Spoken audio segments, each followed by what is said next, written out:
책임지는 거예요. 이렇게 이제 밑에 직원을 쓰잖아요. 그러면 이제 책임질 일이 생긴다 이 말이지. 그것 때문에 여러분들이 좀 봐야 될 게 98페이지입니다.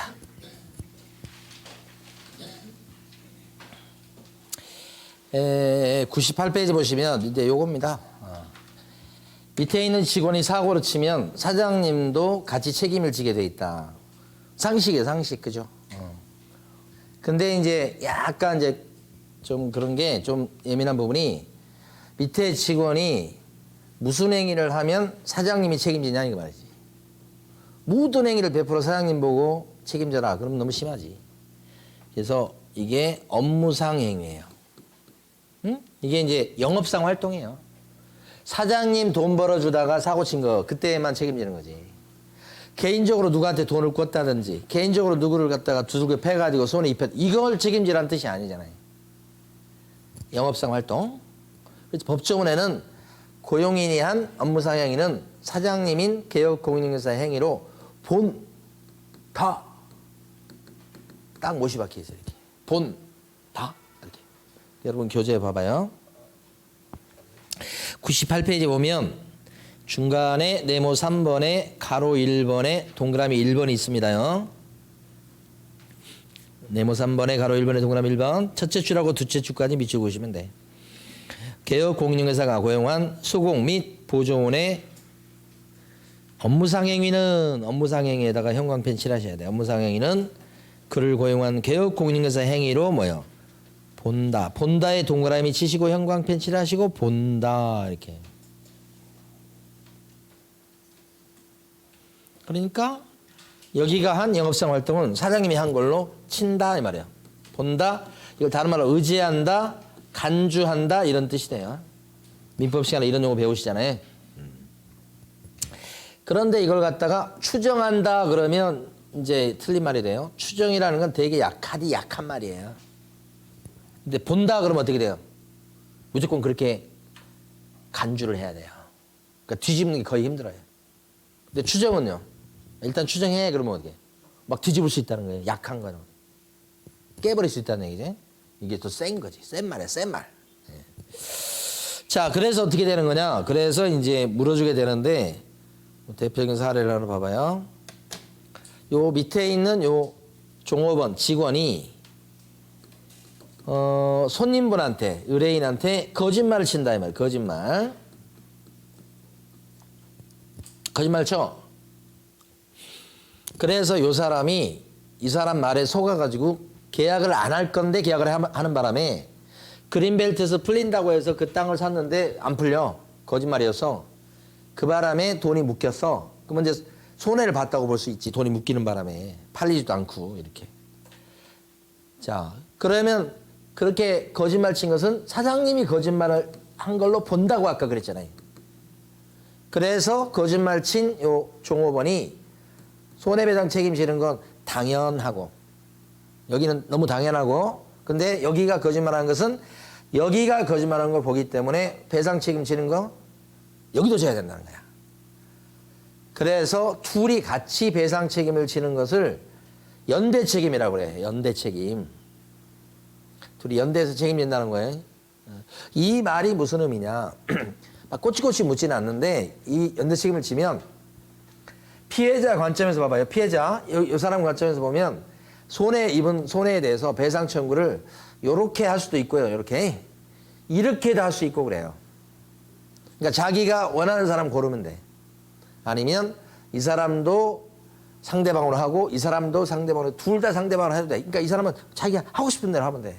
근데 핵심은 뭐냐면 여기가 돈이 별로 없을 거거든. 그러니까 주로 이 사람을 상대로 해서 배상 청구하는 게 일반적이야. 피해 입은 게 한 3천만 원이라고 치면 배상 청구 3천만 원 들어갔을 때 을은 나하고 저 사람은 나눠내야 되니까 나는 1,000만 원만 줄게, 1,500만 줄게. 이거 못한단 말이에요. 소송이 걸리게 되면 둘이 함께 물어줄 손해 금액, 예를 들어 3천이라고 치면 3천만 원 물어주라고 판결나. 그랬을 때 요 사람이 왜 나한테만 그러냐. 얘한테도 받아라. 그런 소리를 못해. 그게 연대 책임이에요. 무서운 책임인 거예요. 그러니까 일단은 소송 걸리고 결론이 날 때는 3천만 원 다 물어주라고 판결나고 물어줬다면 나중에 이럴 수는 있지. 이 사람에 대해서 나중에 야 내가 너 끝까지 물어줬다. 내놔 돈. 이렇게 구상권을 행사할 여지는 있어 나중에. 근데 일단은 뭐요? 다 물어줄 수밖에 없다는 거지. 그게 묶여 있어 연대 책임을. 더구나 이 사람 입장에서 봤을 때는 약간 좀 억울한 측면이 없지 않아 있는 게 자기는 잘못이 없다고 해도 뭐 저렇게 거짓말하라고 시킨 것도 아니고 그걸 사전에 인지한 것도 아니고 자기는 아무 잘못이 없어. 그래도 이 사람이 영업상 활동을 하다가 그렇게 했다고 하면 무조건 자기가 한 걸로 보기 때문에 책임을 질 수밖에 없어. 이런 책임을 무과실 책임을. 무과실 책임은 되게 무서운 거예요 여러분. 내가 잘못이 하나도 없어도 책임지게 돼 있는 거니까. 그러니까 이게 돈을 벌고 있기 때문에 이 사람을 통해서 이렇게 연대 책임에다가 무과실 책임으로 무겁게 책임지도록 해석을 하는 거예요. 어떤 걸? 아까 방금 전에 밑줄 그은 조문 있죠? 업무상 행위는 본다. 조문을 이렇게 해석한단 말이에요. 해석을. 그래서 정리해보면 어디라고 해야 되냐면 가로 밑에 98페이지 가로 2번에 동그라미 1번에 보면 뭐라고 나오냐면 연대 책임이다. 이렇게 되죠. 연대 책임이고 제목만 딱 밑줄 그으시면 돼요. 의미만 이해하시면 돼요. 아이고 이거 막 다 물어줄 때까지 책임에서 벗어날 수 없구나. 연대 책임 무섭구나. 그 다음 또 하나가 오른쪽 페이지 가시면 제일 위에 둘째 줄에 가시면 무과실 책임의 밑줄. 오른쪽 페이지에서는 둘째 줄에 개업공인인사한테 구체적인 과실이 없다고 하더라도 책임을 져야 하는 무슨 책임이다. 무과실 책임이다. 되게 무서운 책임이죠. 그 다음에 동그라미 2번에 보면 대신 개업공인인사는 물어줬을 때는 나중에 우리 직원한테 어떻게 구상권을 행사할 수가 있다. 그러니까 이 구상권 행사는 연대 책임의 끝이에요. 같이 물어주게 돼 있는데 여기가 다 물어줬다 그러면 어떻게 다시 받아낼 수는 있다. 자기들끼리는. 근데 일단은 다 물어줘야 된다 이 말이지. 그거죠. 자, 그 다음에 이제 어디로 가실 거냐면 넘어가셔가지고 저기 100페이지 가시면 가로 4번 규정이 있어요. 방금 전에 봤던 이 손해배상 책임 요거 있잖아요. 위에 거. 요것은 그나마 조금 이제 어떻게 보면 좀 억울한 측면이 없지 않아 있으나 물어줘야 되겠다. 응? 밑에 사람이 사고 쳤으니까. 밑에 것은 이제 형사처벌이야. 무섭지. 그래서 원래 이렇게 거짓말 치는 것은 우리 이제 중개사법상으로 보면 아직 안 배웠어요, 여러분. 거짓말 쳐가지고 속이고 그랬죠. 그러면 형량이 1년 이하의 징역이나 또는 1,000만 원 이하의 벌금이야. 그러니까 이게 무슨 의미냐면 요게 또는의 뜻인데 징역을 살리면 최고 1년 아니고 벌금을 올리면 최고 1,000만 원, 1,000만 원 그런 뜻이에요. 법에 그렇게 나와 있어요. 그러니까 만약에 판사가 구체로 때릴 때 요 거짓말 친 요 직원에 대해서 징역 6월 때릴 수도 있고 징역 1년 때릴 수도 있고 벌금 1,000만 원 때릴 수도 있고 벌금 500만 원 때릴 수도 있고 벌금 100만 원 때릴 수 있고 그렇다는 뜻이에요. 그걸 이렇게 표현해요. 그러니까 이 사람이 직원이 그렇게 처벌받는데 이럴 때 밑에 있는 직원이 이렇게 형사처벌을 받을 때에 우리 사장님은 벌금으로 처벌받아. 이유는 밑에 사람이 사고 칠 때 감독을 철저히 좀 하지. 감독을 철저히 못했다고 해서 사장님도 형사처벌을 받게 한단 말이에요. 그러니까 밑에 있는 직원을 쓸 때는 이걸 생각한다면 뭐예요? 책임이 무거워. 사고 치면 막 돈으로 물어줘야지. 밑에 사람이 형사처벌 받으면 물론 다 영업상 활동이 돼야 됩니다. 개인적 그거 말고. 그러면 자기도 형사처벌을 같이 받는다 이 말이지. 이건 조문이 있어요. 조문이. 그게 바로 그 유명한 양벌 규정이에요. 여러분 한번 밑줄 그어볼게요. 100페이지 보시게 되면 가로 4번에 형사상 책임 해가지고 동그라미 1번에 양벌 규정이 적용된다 이렇게 써져 있죠. 그걸 한번 읽어보겠습니다. 즉 소속 공인중개사, 중개보조원 즉 밑에 있는 직원이 아니면 개업 공인중개사인 법인에 있어서 사원 임원처럼 높은 사람이 이 사원 임원도 어쨌든 높지만 일해주는 사람이잖아요. 이런 사람이 중개 업무를 보다가 그 둘째 줄 지금 밑줄 긋고 있는 겁니다. 중개 업무에 관해서 48조 또는 49조에 해당하는 위반 행위를 했을 적에는, 즉 형사처벌 받을 만한 위반 행위를 했을 적에는 넷째 줄에 그 행위자를 당연히 뭐예요? 벌 주겠고, 그 행위자를 벌 주는 것 외에 사장님에 대해서도 해당 조에 규정된, 해당 조라는 건 조문을 얘기해요. 조문, 몇 조 조문. 해당 조에 규정된 뭘 화한다고요? 벌금형. 그래서 다섯째 줄에 있는 이 벌금형을 시뻘겋게 칠해 놓으셔야 돼요. 형광펜 칠하셔야 돼요. 우리 사장님은 양벌 규정에 따라서 벌금을 받는다 이 뜻이야. 벌금. 징역살이는 해요, 안 해요? 징역살이. 없어요. 징역은 없어요, 지금. 왜냐? 감독을 잘못했다고 해서 지금 같이 벌 주는 건데, 직접 잘못한 게 아니고, 감독을 잘못했다고 해서 벌 주는데, 징역살이 하면 너무 심하잖아요. 그래서 징역을 안 살리고, 뭐로만? 벌금만 때린다, 이 말이지. 그래서 벌금을 때린다가 중요한 거지. 그게 지금 다섯째 줄이었어요. 그런데, 자, 이거 하고 이제 다음으로 넘어가요. 그런데, 만약에 부동산 사장님이 밑에 직원이 사고 치는 거에 대해서 감독할 책임 있는 사람으로서 감독을 소홀히 하지 않고 감독을 할 만큼 했어. 그랬는데도 불구하고 밑에 있는 직원이 아주 사장님 눈을 피하고 사장님까지 속이면서, 그래서 만약에 사고를 쳤다면 할 만큼 했기 때문에 감독을, 그럴 적에도 사장님에 대해서도 벌금을 물리면 너무 심하잖아요. 그러니까 감독을 잘못했다고 해서 벌금을 물리는 건데, 감독을 사장님으로서 할 만큼 한 거야. 그랬을 때는 이런 책임을 물을 수 없어서 벌금을 때려서는 안 된다. 그런 예외가 있다고. 그래서 동그라미 3번 보세요. 제목이 뭐로 되어 있어요? 면책 규정이다.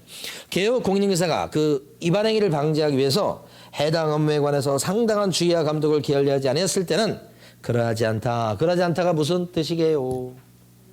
상당한 주의와 감독을 게을리하지 않았다. 이거 감독을 할 만큼 했다. 잠도 안 자고 감독했다. 할 만큼 했다. 사장님으로서 할 만큼 했다. 그러면 어떻게 해요?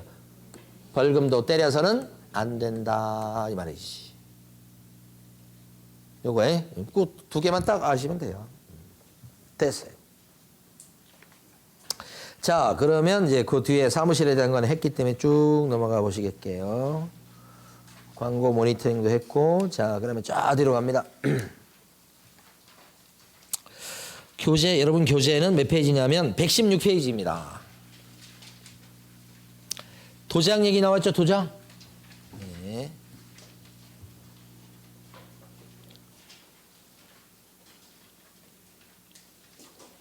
아, 이건가?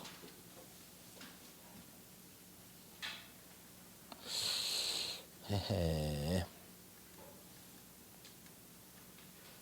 나왔습니다. 도장. 네. 이제 그 사무실 운영하시다 보면 이제 그 계약서 같은 거 쓰잖아요. 거기다 여러분 도장을 쾅 찍는 거예요. 예. 그래서 이제 그 현업하시는 분들 이렇게 이제 딴 데 가서 계약서 쓸 일이 있어서 같이 딴 사무실에 가보면 그 사장님 딱 보면 이제 사람들 그 좀 약간 편견이 생겨요. 이번에도 이제 전세 한 일주일 전인데 전세 한 9억 얼마짜리 전세 계약을 하나 했거든요.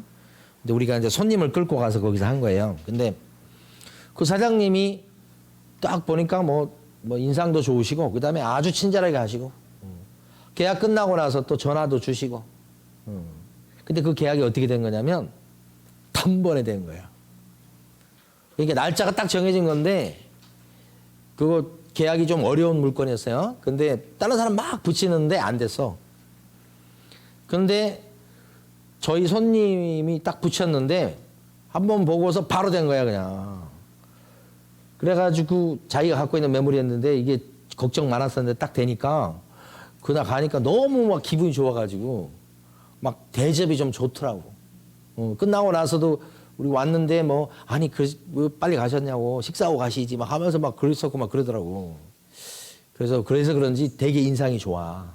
그러니까 이제 사실은 자기가 어떤 사람에 대한 고마움이 있을 때 그 고마움을 아는 것도 그것도 능력이야.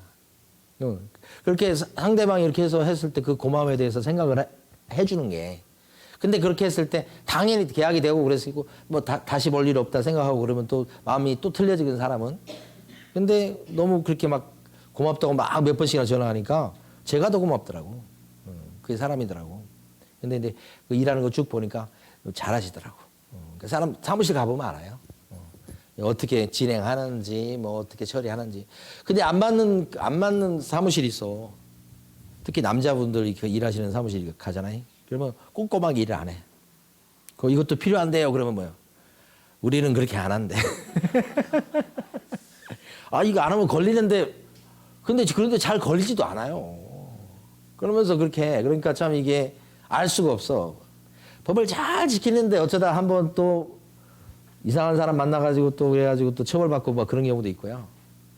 잘 안 지키고 막 대충대충 하는데도 그냥 잘 넘어가고 돈 잘 벌고 그런 사람도 있고 그러니까 세상 일을 알 수가 없는 거예요. 응? 세상 일을 어떻게 알겠어요? 자, 도장 얘기를 해보도록 합니다. 도장은 일단 법에서는 등록을 하시고 그 다음에 어떻게 하셔야 돼? 꽉 찍어야 돼. 사용한다는 얘기는 날인이요. 근데 날인할 것은 아무 도장이나 찍으면 안 되고 어떻게 해요? 이거 등록시켜 놓은 도장만 찍어야 된다고. 그러니까 도장을 날인합니다. 이게 아니고 도장을 등록시켜 놓고 등록시켜 놓은 도장만 찍습니다. 이런 얘기죠. 네. 그러니까 등록된 도장만 찍어야 된다는 거지. 그럼 누가 도장을 등록하고 찍어야 되느냐? 누가 그럴까요? 너무 쉬워요. 날인에 될 사람이 등록하는 거예요. 도장 찍을 사람이 누굴까요? 상식적으로 벌써 했어요. 사장님이거나 소공이거나. 그렇지. 소공도 계약서 쓸 수 있다고 그랬잖아요. 그러니까 사장님이 인장을 등록하거나 소공이 인장을 등록할 의무가 있다. 이렇게 보는 거예요. 보조는 어때요? 이게 없거든. 날인할 의무가 없다 보니까 등록할 의무도 없다. 너무 쉽지? 아무것도 아니지. 벌써 한 거지. 그죠? 응? 그래서 이렇게 보조는 빠지고. 그래서 여러분 교재에서는 116페이지 보시게 되면 제일 밑에 인장 등록의 주체라고 되어 있는데 첫 줄에 보시면 개업 공인중개사 및 누구라고 나와요? 소공이지. 그 두 사람 동그라미 치시면 되고 마지막 줄에 보면 보조는 인장을 등록할 의무가 있다 없다 보조와? 없다라고 마지막에 나오죠. 그거지. 자, 그 다음에 이거요. 어떤 도장을 등록해야 되느냐 이거죠. 이거 보려고 해요. 자, 그러니까 여러분 오른쪽 페이지 가시면 등록할 인장이라고 나와 있는 걸 큰 별표 하셔야 돼. 도장은 거의 네모 3번에 있는 어떤 도장을 등록하지 그거 위주로 출제해요. 자, 그런데 그때 여러분하고, 자, 여러분 있잖아요, 여러분. 여러분이 오픈했을 때 하고, 그 다음에 복도방 할아버지 하고, 그 다음에 소공까지 요런 사람 일대하고 법인 일대하고 크게 달라요. 그러니까 저 위에 사람을 제가 뭐라고 얘기할 거냐면 자연인이라고 얘기할게요. 자연인. 숨 쉬는 사람. 밑에는 뭐요? 법인. 숨 안 쉬는 사람. 이렇게 생각하시면 돼. 두 사람 다르잖아요. 근데 여러분들 위에잖아, 위에. 여러분들 어떤 도장을 등록하느냐 이 말이지.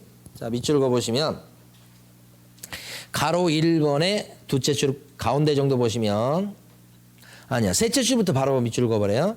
가족관계 등록부 거기서부터 셋째 줄. 그 다음에 주민등록법에 따른 주민등록표에 기재되어 있는 성명.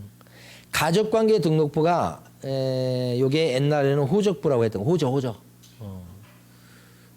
저 젊으신 분은 잘 모르는데 옛날에는 호적이라고 있었어요. 호적부. 지금 호주제도가 없잖아요. 그래서 옛날에는 호적부가 있고 거기에 대장이 호주예요. 보통 이제 남자들 호주가 되지. 옛날에 호주제도가 있어서 호주제도가. 근데 지금 호주제도가 없어졌어요. 그러면서 호적부가 없어지면서 이거 대신 만들어진 게 지금 보고 있는 가족관계 등록부지. 진짜 지금 보면 우리 지금 특히 여성분들, 남자분들은 뭐 그런데 여성분들은 지금 우리 대한민국 역사상 가장 행복한 시기에 태어나서 살고 계시는 거예요. 우리 대한민국 역사만 얘기하는 게 아니라 우리 한반도의 역사 통틀어서. 여러분 조선시대 태어났으면 어떨 것 같아요? 고려시대 태어났으면, 신라에 태어났으면, 구석기에 태어났으면 끔찍해요. 너무 행복해요, 지금. 행복해야 돼. 이때 태어난 거예요. 그래도 그러지 않죠. 맨날 우울하죠. 그래서 이 행복은 객관적인 게 아니에요. 주관적인 거지. 가만히 생각해 보면. 응? 그래서 그거 이제 마음 다스리려면 우리 교회 가서 막 목사님 설교 듣고. 저는 많이 이렇게 막 얘기 들었을 때 정말 그렇구나. 많이 깨달음을 얻는 그런 대표적인 사람이 그냥 법륜스님이라고 있어. 그래서 유튜브에서 맨날 보거든요. 그럼 들으면 좀 깨달아지는 것 같아. 자꾸 깨달아야 돼. 자꾸 들어야 돼. 그렇지 않으면 금방 또 뭐라고 그래. 세상에서 내가 제일 불행해. 막 이렇게 하면서 바로 불행의 길로 가는 거야. 근데 또 누구 얘기 들어보면 아니야. 저런 사람도 살고 그러는데 나는 거기서 훨씬 행복해. 막 행복감이 밀려올 수 있단 말이야. 옛날 호주제도가 있었을 때는 어쨌겠어요. 진짜. 그렇죠. 옛날 어머님 세대 얘기 들어보니까 여자들은 학교도 안 보냈다는 거 아니에요? 쓸데없다고. 근데 지금은 학교 보내니까 여자들이 공부도 더 잘해버려 막. 정말 최고의 이 클라이막스에 살고 계셔요, 여러분들은 진짜. 여성분들은. 남자분들은 클라이막스인지는 모르겠어 지금. 우리 남자들은 조선시대가 더 낫지 않았을까 싶은데. 근데 약간 남자들은 이제 좀 약간 좀 수그러드는 것 같고 이 시대가. 어쨌든 가족관계 등록부에 이거 태어나면 여기 올라가 이름이. 예? 그죠. 가족관계 등록부 또는 주민등록표에 따른 주민등록표에 기재되어 있는 성명이 나타난 도장을 파서 등록을 시키는 거예요. 그러니까 이게 왜 이렇게 길게 나오느냐. 여기에 주민등록표나 여기 올라간 이름이 그 사람의 본명이야, 본명. 이름이 두 개인 사람이 있어요? 거의 없잖아요. 그런데 여기 호적상의 이름하고 그 다음에 집에서 부르는 이름하고 이렇게 두 개가 다른 경우가 가끔씩 있어요. 호적상의 이름은 이렇게 불러. 이명래 이렇게. 시골 이름이잖아, 이명래. 근데 집에서 부를 때는 이게 너무 시골틱한 분위기니까 집에서 부를 때는 이름을 이렇게 불러. 이나영이라고. 이나영이라는 이름이 훨씬 예쁘잖아. 이렇게 이름이 두 개인 사람이 있단 말이에요. 호적은 이렇게. 근데 실제 친구들은 다 이렇게 부르지. 이 사람 같은 경우에 만약에 중개업을 하겠다고 도장을 파서 등록을 시키려고 하면 어떤 이름으로 도장을 파야 되는 거야? 이명래로 도장을 파야 된다는 뜻이 이 말이란 말이에요. 이게. 일반인들은 똑같으니까 뭐 상관이 없는데 이렇게 다른 사람 같은 경우에 여기 이명래가 저희 안사람 이름이에요. 결혼했잖아 이제. 혼인신고 결혼했는데 주민등록 등본을 떼를 일이 처음 생긴 거예요. 신기하잖아. 이제 결혼했을 때 주민등록 등본이 어떻게 나오는지. 딱 뗐는데 거기에 이름이 이나영이라고 안 나오고 못 보던 이름이 나온 거예요. 거기가. 그냥 깜짝 놀라서 집에 가서 이 사람이 누구냐고 물어봤지. 자기 이름이래. 그때 처음 알았어요. 이게 다른 사람이 있다니까. 근데 지금은 이제 개명하는 게 쉽잖아요. 지금은 개명했어요. 저희 집사람 개명했는데 옛날 개명이 어려울 때는 이런 케이스가 종종 있었다. 그러면 어떤 이름으로 파야 된다? 호적에 있는 가족관계 등록부에 있는 요 이름으로 도장을 파야 된다. 그거 얘기하려고 하는 거예요. 그리고 도장 크기를 규제하죠. 크기가 거기 보시면 몇 밀리 이상? 내 제출에 7mm 이상 30mm 이내의 도장을 파야 된다 이렇게 돼 있죠. 그러면 이게 가로 세로 직경을 얘기하는 거예요. 7mm면 0.7cm요. 30mm면 3cm야. 3cm 도장은 엄청 큰 거예요, 여러분. 3cm 한번 직경 3cm 한번 해보세요. 엄청 큰 거예요. 왕도장이야, 왕도장. 도장 크기가 이 법에서 이렇게 정해져 있어요. 근데 가로 2번 법인은 어떤가? 법인의 인감도장을 등록을 시키고 인감도장을 찍게 돼 있다고. 그러니까 저희가 찍는 것은 법인의 인감도장을 찍는 거예요. 우리 이제 법인이니까 우리는. 그러니까 가로 2번에 보면 법인인 개업 공인인사는 자 상업 등기 규칙에 따라 신고한 뭐의 인장요? 법인의 인장. 형광펜요. 법인의 인장. 여기 형광펜이에요. 대표자의 도장이 아니에요. 법인의 인장이에요. 법인의 인장. 법인 대표자 개인 도장을 찍는 게 아니고 법인의 인감 도장을 찍어요. 자, 근데 가로 3번에 보면 분사무소가 나타났습니다. 분사무소 지점이죠. 분사무소도 따로 계약서 쓰죠. 따라서 분사무소 같은 경우에 등록하고 쓸 수 있는 인장이 뭐냐 이 말이지. 원래대로 하면 분사무소도 법인의 식구야, 식구. 따라서 원래는 둘째 줄에 있는 것처럼 법인의 인감도장을 등록하고 써야 돼. 원래는 그렇지. 근데 법인의 인감도장은 한 개밖에 없을 거 아니야. 그럼 본점도 쓰고 요 지점도 쓰고 다른 분사무소 쓰고 다른 분사무소 쓰면 이거 써먹기 힘들지. 그래서 가로 3번에 동그라미 2번 셋째 줄요. 상업 등기 규칙에 따라서 대표자가 보증하는 인장 밑줄 그으셔야 돼요. 상업 등기 규칙에 따라서 대표자가 보증하는 인장을 등록할 수도 있다. 그러면 분사무소는 등록하고 쓸 수 있는 인장이 한 개가 아니고 두 개가 돼 있죠. 하나는 뭐죠? 여기서 보면 하나는 법인의 인감도장을 등록하고 쓰시든지 법인의 인감도장 아니면 뭐요? 대표자가 뭐 한 거? 보증하는 인장을 쓰든지 보증하는 인장을 쓰든지 사용인감의 일종의 보증하는 인장 둘 중에 하나를 선택해서 쓰면 돼. 요거 아니면 요거. 편하게 쓰려면 요걸 할 거고 좀 불편하더라도 좀 쓰려고 생각하면 이것도 할 수 있다. 등록을. 그 뜻이죠. 분사무소는 두 개. 이렇게 돼요. 자, 됐어요. 여기가 제일 중요해요. 근데 요 법인은 보니까 도장 크기가 지금 나온 얘기가 없네. 그죠? 법인의 도장 크기는 상업 등기 규칙에서 따로 정해요. 근데 우리 저 위에 있는 자연인보다 크기가 더 큰 걸로 알고 있어요. 정확히 제가 지금 모르겠는데 크기가 더 큰 걸로 규제가 더 크게까지 만들 수 있는 걸로 법이 된 걸로 알고 있습니다. 그러니까 틀려요. 크기가 도장 크기가. 자, 그 다음에 네모 4번에 보면 이런 인장은 언제 등록합니까요? 언제?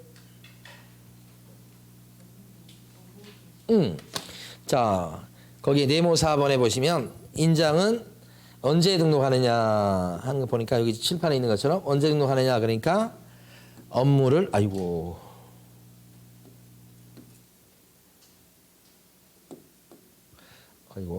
업무를 개시하기 전까지 도장을 등록하시라. 업무 개시해야 찍을 일이 생기는 거니까. 그래서 거기 보면 네모 4번에 가로 1번에 첫 줄 보면 업무를 개시하기 전에 둘째 줄까지 있죠? 등록해야 되겠다 이렇게 돼 있어요. 업무 개시 전 이렇게. 자, 근데 자 여기서 볼게요. 지금부터 좀 중요한 거 나옵니다. 부동산 사장님은 인장을 언제까지 등록하셔야 됩니까? 업무 개시 전에요.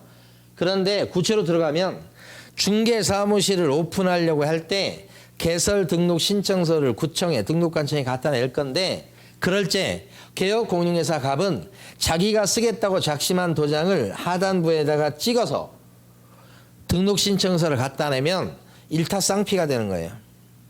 중개업소 등록, 인장 등록을 같이 해버릴 수 있어. 어차피 업무 개시 전까지만 하면 되니까 좀 일찍 하는 방법도 있다고. 사무실 오픈할 때 바로 한다고. 등록할 때. 두 번째 방법은 개설 등록 신청할 때 이걸 같이 하는 게 아니고 이렇게 안 하고 두 번째 방법은 인장 등록 신고서란 양식이 있어. 거기다가 개업공인중개사가 쓰겠다고 작심한 도장을 빨간 인주를 묻혀서 찍어서 이걸 내면은 인장 등록을 별도로 하는 방법이에요. 이거 언제까지만 하면 법 위반이 아니에요? 업무 개시 전. 그치. 그래서 이렇게 할 때는 중개업소 등록은 등록대로 하고 인장 등록은 따로 한다는 얘기죠. 앞에 것처럼 할 때는 어떻게 돼요? 이거 안 하고 앞에 거를 하면 사무실 등록이랑 인장 등록을 한꺼번에 하는 거다 이거지. 이렇게. 소공도 마찬가지. 소공이 을이라고 해봐요. 이런 소공에 대해서는 사장님 갑은 고용했을 때 고용신고를 하게 돼 있어요. 자, 고용신고 언제까지 하죠? 업무 개시 전까지 한다고 했었잖아요. 들어두시면 돼. 업무 개시 전까지 하는데 그때 소공을은 사장님이 고용신고서를 낼 적에 소공이 여기 껴들어가서 자기가 쓰겠다고 작심한 도장을 을 도장을 빨간 인주를 묻혀서 여기 찍어주면 사장님은 이거 내면 사장님은 고용신고 소공은 뭐예요? 인장등록. 그러니까 소공이 사장님 인장등록할 때 껴들어가서 사용한 인장을 같이 등록할 수도 있다. 근데 이거 안 하고 사장님은 사장님대로 그냥 고용신고만 하래. 그리고 자기는 인장 등록 신고사란 양식에다가 사용한 인장을 여기다 딱 찍어서 자기가 이걸 따로 낼 수도 있겠죠. 그래서 인장 등록할 수 있겠지. 이것도 언제까지만 하시면 돼, 소공도? 업무 개시점. 그러니까 마지노선이지. 근데 고용신고할 때 미리 빨리 해버릴 수도 있단 말이에요, 같이. 그래서 밑에 보시면 가로 2번에 제일 밑에 동그라미 1번이 개설 등록 신청이 요거예요, 요거. 동그라미 이거고. 개설 등록 신청할 때 같이 할 수도 있고, 그 다음에 동그라미 2번이 이거죠, 고용신고. 고용신고할 때 쓸 인장을 같이 등록해 버릴 수도 있다. 그런 얘기지. 오케이. 자, 그 다음에 다음 페이지 갑니다. 자, 인장을 등록할 때요, 시험에 그렇게 잘 나오는 게 네모 5번에 가로 2번이에요. 가로 2번. 네모 5번에 가로 2번 있죠. 가로 2번. 별표 치시고 밑줄 긋습니다. 법인은 있잖아요. 아까 법인은 어떤 도장을 등록하고 써야 됩니까? 사용해야 됩니까? 법인은 다시 여기 해봐요. 상업등기 규칙에 따라서 상업등기소에 신고한 법인의 인장이죠. 법인의 인장이 뭐게요? 법인의 인감도장이에요. 법인의 인감도장. 그럼 어차피 법인의 인감증을 등록할 거니까 인감증을 찍어서 내고 막 이럴 게 아니고 그냥 우리 법에서는 법인의 인감증명서를 상업등기소에서 띄어가지고 그것을 갖다 내는 걸로 대신해버리자. 그렇게 돼 있어요. 이걸 시험에서 잘 내서 여러분 밑줄 그어 두시고 별표 치셔야 돼. 법인은 실제 등록 안 합니다. 뭘 띄어요? 법인의 인감증명서 띄어가지고 갖다 내는 걸로 대신해버려요. 오케이. 자, 그런데 어떤 게 있냐? 응?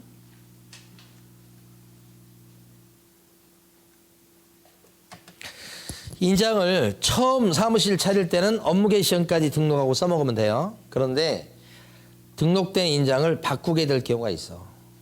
어떤 경우에 등록된 인장을 바꿀까, 여러분? 바꾸고 싶을 때가 있잖아. 등록된 인장을 바꾸게 되는 것은 어떤 게 원인일까요, 보통? 잊어먹었을 때. 늘상 찍던 도장이 안 보여. 그러면 분실되면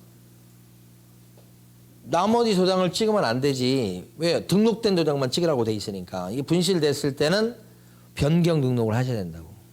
그리고 등록된 걸 찍어야 돼, 무조건. 아니간, 어쨌든가. 분실. 근데 이거보다 더 많은 케이스가 있을 수 있어. 분실 그렇게 많이 하겠어요? 어떤 거? 파손? 파손하니까 갑자기 생각나네.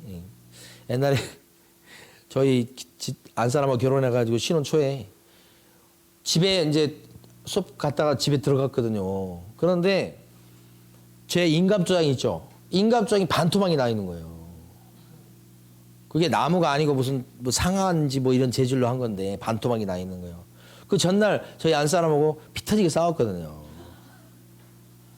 이게 수상하잖아, 이게 지금. 그게 어떻게 반토막이 납니까? 아직까지도 미스테리요. 그래서 제가 물어봐서 왜 이렇게 반토막이 났냐고 그러니까 그냥 뚝 부러졌대요. 제가 추정컨대는 아마 그 도장을 어디다 집어 던졌을 거라고 생각돼요. 근데 그게 딱 막 이렇게 금간 것처럼 뚝 이렇게 부러졌어요. 그렇게 이제 이렇게 뭐 이렇게 손상된 그거 말고 뭐가 있냐면 보통 영업이 잘 안 될 때, 응? 그래서 점집에 가면 점집에서 무슨 얘기 하냐면 영업 안 되면 여러분 어디가? 교회가? 아니 점집을 제일 먼저 가잖아. 운세가 별로 안 좋은지 뭐 이렇게 해가지고 가서 점 보잖아. 예? 표정은 뭐 저 혼자 가는 것처럼 이렇게 지금 느껴지는데 그거 아니잖아 지금. 다 가잖아. 그래서 보니까 이게 지금 이제 다 끝났대 고생. 맨날 가면 맨날 그래. 다 끝났어요. 지금까지 고생 많았다고 얘기하고 나중에 점집 차릴까 봐. 다 끝났다고 이렇게 하고 그 다음부터 뭐라고 그래 이제부터는 괜찮다고 그러는 거지. 그런데 도장 새로 파고 이렇게 하면 앞으로 좋은 운이 올 거라고 하면서 딱 얘기하면 도장을 바꾸고 싶어 안 바꾸고 싶어? 좋은 걸로 바꾸고 싶지. 그래서 바꾼다고. 예? 저도 그래서 바꾼 게 몇 개인지 몰라. 이때 이렇게 바꿔서 그걸 써먹으려고 하면 변경 등록을 먼저 하는데 변경 등록. 이 변경 등록은 며칠 내에 하시나? 7일. 이거 시험에 잘 나오지. 7일. 그래서 네모 6번에 둘째 줄에 보면 7일 이내 변경 등록한다. 둘째 줄에 그거 보시면 돼요. 그래서 그 등록된 도장을 찍어야 되겠다. 막 그런 얘기 하는 거죠. 자, 근데 여기요. 인장을 어디에 등록할까요? 어디에 등록하게요? 등록관청에 등록해요. 근데 중개업소 사장님 밑에 있는 소공 있죠, 소공. 소공의 도장도 어디에 등록해요? 사장님 등록관청에 등록하는 거예요. 근데 아까 분사무소 있었죠, 분사무소. 분사무소에서 쓸 도장은 어디에 등록할까? 그러니까 여기 주된 사무소가 노원구에 있어. 그러니까 도봉구에 분점이 있는 거야, 도봉구. 도봉구에서 분사무소에서 쓸 인장은 도봉구청에 가서 등록할까? 요 본점 있는 노원구청에 와서 등록할까? 본점 따라가 버리는 거예요, 그죠? 그래서 등록을 시켜놓고 그 다음에 어떻게 하시면 돼? 꾹꾹 누르면 돼, 꾹꾹. 날인 이렇게. 계약서에다가 확인설명서에다 이런 데다 꾹꾹 누르면 되는데 요 등록된 도장을 눌러야지. 그런데 등록된 도장을 누르지 않고 등록 안 된 노란 도장을 눌러서 개공이. 그러면 법 위반이죠? 업무 정지. 도장 얘기 나오면 다 정지야. 소공은 빨간 게 등록된 도장이야. 소공은 빨간 거 등록시켜 놓은 거야. 이거 안 하고 노란 걸 또 찍었어. 등록 안 된 도장을 찍어놨대. 그럼 뭐예요? 소공도 법을 어겼죠? 그러면 소공은 자격 정지 이렇게 되는 거예요. 제일 밑에 118페이지 보면 네모 7번에 보면 가로 1번이 개공 얘기죠. 개공일 때는 어떻게 해요? 업무 정지고요. 둘째 줄에 가로 2번은 소공이죠, 소공. 가로 2번 소공이 동그라미, 가로 1번은 개공이 동그라미. 소공은 뭐고요? 소공은 등록 안 하면 소공은 자격 정지다. 이렇게 되죠? 자, 오른쪽에 있는 예제 문제 풀어보십니다.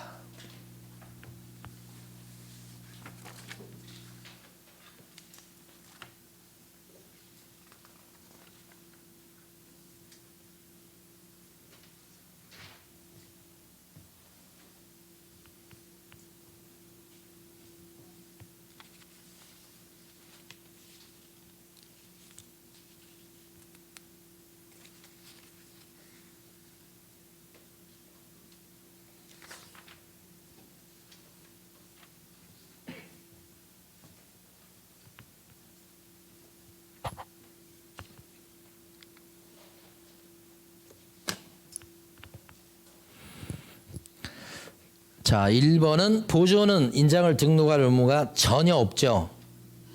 X. 2번은 변경 등록은 며칠 이내 해야 되죠? 7일이고.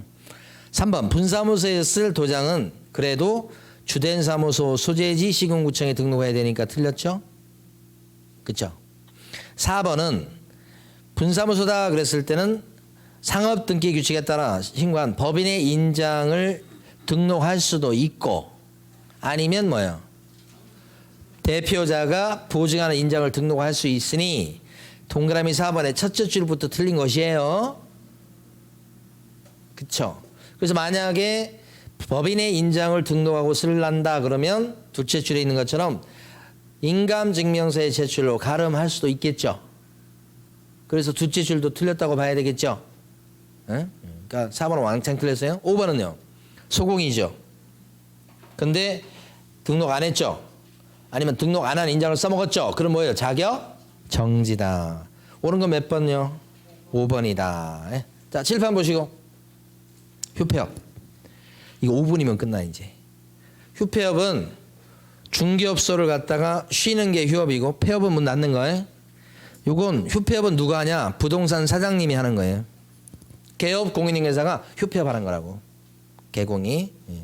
근데 휴업에 대해서 두 가지를 이제 법에서 이제 이렇게 이제 규제를 해요. 첫 번째는 뭐냐면 3개월을 초과해서 좀 길게 쉬려고 하면 사무실에 걸려 있는 등록증을 떼와서 미리 휴업하겠다고 관청에다가 신고하십시오. 그러니까 휴업하려면 미리 와서 신고를 해야 돼. 근데 뭘 가져와서 신고해야 돼요? 등록증. 그리고 등록증 떼와서 신고할 경우는 기간이 얼마 정도 되나요? 3개월 넘어가게 쉬었을 때 그렇다는 얘기지. 이게 첫 번째 내용. 그러니까 만약에 한 달을 쉽니다. 그러면 휴업이에요, 안 해요? 한 달 쉬는 것도 쉬는 거니까 휴업이에요. 근데 신고할 의무가 있다, 없다. 없다 이 뜻이에요. 한 달은 휴업이어도 언제부터 신고를 해야 돼요? 3개월 초과니까. 5개월 쉬려고 합니다. 그러면 휴업 맞죠? 휴업 신고합니까? 해야 되지. 등록증 떼와서 해야 됩니다. 왜 등록증을 떼오라고 할까요? 휴업하면서 등록증을 그대로 사무실에 두면 사무실을 갖다 빌려줄 가능성이 있어요. 남한테. 못 빌려주게 등록증을 뺏어버리는 거지. 그래서 저 등록관청에서 보관합니다. 나중에 이거. 그러면 자 여기서 정확히 3달 쉬는 사람은 휴업 맞습니까? 휴업? 그러면 이때는 신고할 의무 있습니까요? 없어. 왜요? 초과니까. 여기 별표합니다 지금. 좀 이따 해요. 제가 지적해 드릴게. 그 다음에 휴업 신고할 때는 등록증을 꼭 가져와야지만 휴업 신고를 받아주는 거라고. 그래서 휴업 신고할 때는 구청에 가서 걸어가서 신고하는 건 인정이 되는데 등록증을 떼서 가져오고 등록증을 보관시키는 거니까 인터넷을 통한 전자문서로 신고하는 건 인정이 안 되는 거라고요. 등록증을 뺏어놔야 되기 때문에. 응? 등록증 첨부하니까 얘가 안 되는 거예요. 인터넷으로 안 된다고. 스캔 떠서 보낸다. 스캔은 사본이에요, 사본. 그 뭐 사무실에 그 여전히 원본이 있을 건데 효과 없어 그러면. 그래서 이거 두 번째. 휴업은 원래 너무 길게는 못 쉬어. 그게 6개월. 6개월을 초과해서 원래 휴업할 수 있다, 없다? 원래 없다. 6개월 못 넘어, 원래. 근데 6개월을 초과해서 휴업할 수 있는 예외가 있다, 없다? 예외가 있다. 어떤 경우에요? 별표 크게 해놨네. 어떤 경우에요? 피치 못할 사정이 있을 때는 6개월 넘게 쉴 수도 있다. 어떤 게 있을까요? 2년 동안 군대 갔다 와야 돼. 징집에 따른 입영. 그 다음에 몸이 아파. 질병에 따른 요양. 의사가 1년간 쉬래. 일하면 안 된대. 이런 거. 취하. 대학교를 한 2년 갔다 와야 돼. 취하. 이런 거. 그 다음에 임신, 출산. 이런 거. 출산할 때까지 한 10개월 정도는 안정을 취해야 된대. 이런 부득이한 사유가 있을 때는 6개월 넘게도 쉴 수가 있다. 휴업에 관련된 거예요. 여러분 정리해보면 119페이지 아래쪽에 가시면 네모 1번에 가로 1번에 동그라미 1번에 두째 줄 가시면 자 밑줄 긋습니다. 3개월을 초과해서 휴업을 하고자 하거나 폐업을 하고자 하는 때는 신고서에 뭘 첨부하죠? 등록증을 첨부해서 미리 등록관청에 신고해야 되겠다. 이렇게 등록증을 붙여야지만 휴업신고가 되는 거니까 휴업신고 되는 거니까 자, 그주 동그라미 1번의 마지막 줄. 전자문서로 할 수 있다, 없다? 없다. 그래서 여러분들은 전자문서란 글자에다 밑줄 긋고 글자 위에다 X를 쳐버리세요, 그냥. 볼 때마다 그냥 느끼게끔. 전자문서 X. 오케이. 자, 다음 페이지 갑니다. 동그라미 4번입니다. 휴업은 원래 6개월을 초과해서 휴업할 수가 없다. 동그라미 4번 밑줄. 다만 질병, 징집, 취약, 임신, 출산, 공무 등 부득이한 사유가 있을 때는 그러하지 않다라고 돼 있죠. 동그라미 4번에. 그러니까 부득이한 사유가 있을 때는 6개월 초과해서 휴업할 수 있다라고 지금 다시 한 번 더 쓰고 있죠, 지금. 예? 그러니까 셋째 줄까지만 밑줄 그시면 돼요. 여기까지. 자, 쉬었다가 마지막 시간 하겠습니다. 네.